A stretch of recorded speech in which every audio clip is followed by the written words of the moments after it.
Hi అండి. అందరికీ a very very happy Christmas. Already ప్రపంచమంతా క్రిస్మస్ సెలబ్రేషన్ స్టార్ట్ అయిపోయి ఉంటాయి.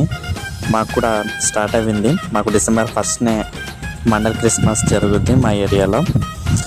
డిసెంబర్ అంటేనే క్రిస్మస్, క్రిస్మస్ అంటే డిసెంబర్. ఈ బుడ్డోని చూసారా, ఇడు మా మేనల్లుడు. అక్కడ సాంగ్స్ పాడుతుంటే చాలా ఎక్సైట్మెంట్ డ్యాన్స్ చేస్తున్నాడు. పడిపోతావన్నా వినట్లేదు అసలు. ఈవెంట్ అయితే చాలా బాగా జరిగింది. చాలామంది పాస్టర్స్ వచ్చారు, చాలామంది విశ్వాసులు అయితే వచ్చారు.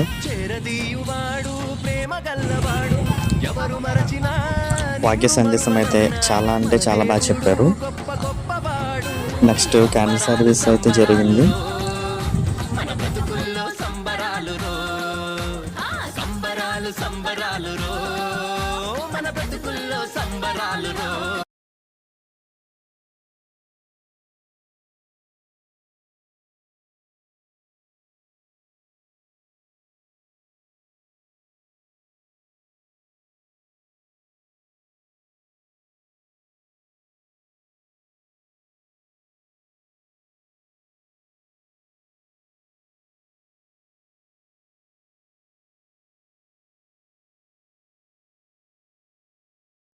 కేక్ కటింగ్ కూడా అయిపోయిన తర్వాత డిన్నర్ చేసి ఇంటికి రిటర్న్ అయిపోయాం.